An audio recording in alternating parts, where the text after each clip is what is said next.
Alguma vez já parou para pensar em como a vontade de Deus realmente funciona? Ou, sei lá, se existe algo que um ser todo-poderoso simplesmente não pode fazer? São perguntas assim, gigantescas, né? E a fonte que a gente vai explorar hoje nos dá um mapa, um guia surpreendentemente claro para a gente navegar por essas ideias.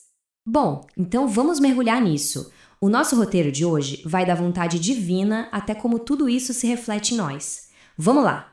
Para começar, vamos direto ao ponto, bem no coração da questão. O que, afinal de contas, significa a vontade de Deus? Essa pergunta aqui é a chave de tudo. Porque se a gente entende isso, é como descobrir o motor que move toda a criação. De forma bem simples, o que a fonte nos diz é que a vontade de Deus é a razão final para absolutamente tudo o que existe. Isso inclui tanto o que ele aprova quanto o que ele decide ativamente fazer acontecer.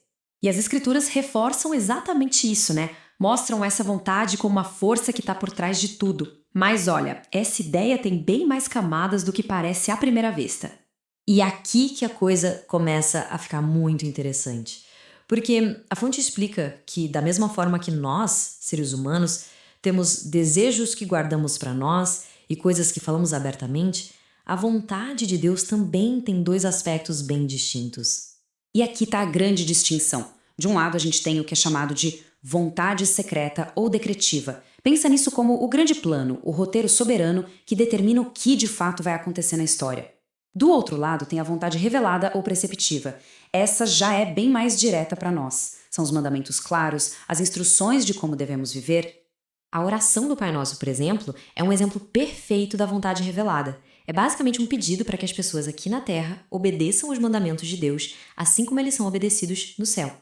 Já esse versículo aqui aponta para outra direção, para a vontade secreta. É um reconhecimento de que os nossos planos, o nosso futuro, no fim das contas, estão sujeitos a esse decreto soberano de Deus que a gente não conhece.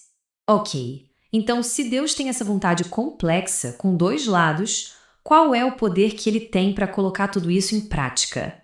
E isso nos leva direto para a ideia de onipotência. A palavra literalmente significa todo-poderoso e se refere a essa capacidade que Deus tem de fazer tudo o que ele decide fazer, sem que nenhuma força externa consiga impedir.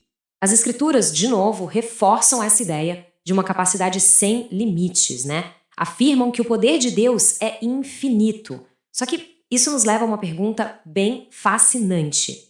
Parece um quebra-cabeça, não é? Se ele é todo-poderoso, como pode existir algum limite? Mas a resposta que a fonte nos apresenta é, na verdade, surpreendentemente lógica. E a resposta é sim. Sim, existem coisas que Deus não pode fazer. Ele não pode mentir, não pode pecar, não pode negar a si mesmo. O poder dele não é a capacidade de fazer qualquer coisa imaginável, mas sim a capacidade de fazer qualquer coisa que esteja de acordo com a sua natureza, que é perfeitamente boa. E essa ideia de que o poder de Deus está totalmente ligado à sua natureza nos leva ao próximo ponto. Se a vontade e o poder dele estão perfeitamente alinhados com quem ele é, qual é o resultado disso tudo? A fonte descreve isso como uma síntese de excelência divina. Primeiro, a perfeição. O que isso quer dizer? Que Deus é completo. Não falta a ele absolutamente nenhuma qualidade positiva que se possa imaginar. Depois, a bem-aventurança. Isso tem a ver com felicidade perfeita. Deus encontra uma alegria suprema, um deleite, em seu próprio ser e em tudo aquilo na criação que reflete a sua bondade. Em seguida, a beleza. E esse é o lado positivo da perfeição. Não é só que não falta nada a ele, mas é que ele possui, ativamente, tudo aquilo que é verdadeira e profundamente desejável. E por fim, a glória. A glória é descrita como a manifestação visível de toda essa excelência. É como uma luz radiante que expressa o valor supremo que Deus tem. Tá, mas por que tudo isso importa pra gente?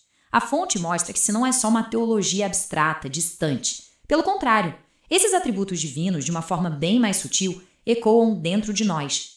Nós também temos uma vontade, temos um certo grau de liberdade, temos o poder de criar, de influenciar. E essa capacidade de fazer escolhas que tem significado é uma parte central do que significa ser criado à imagem divina. Então, o grande objetivo é esse. Quando a gente usa nossa capacidade de escolher para espelhar o caráter de Deus, buscando o que é bom, o que é verdadeiro, o que é belo, a gente está cumprindo o nosso propósito mais fundamental. Não é sobre ser perfeito, mas sobre a direção da nossa vontade. Toda essa análise nos dá um mapa bem detalhado para entender o caráter de Deus. E a grande questão que fica, a reflexão final, é a seguinte: se somos um reflexo, mesmo que um reflexo pálido, dessa excelência toda, como podemos viver de uma forma que essa imagem se torne cada vez mais nítida no nosso dia a dia?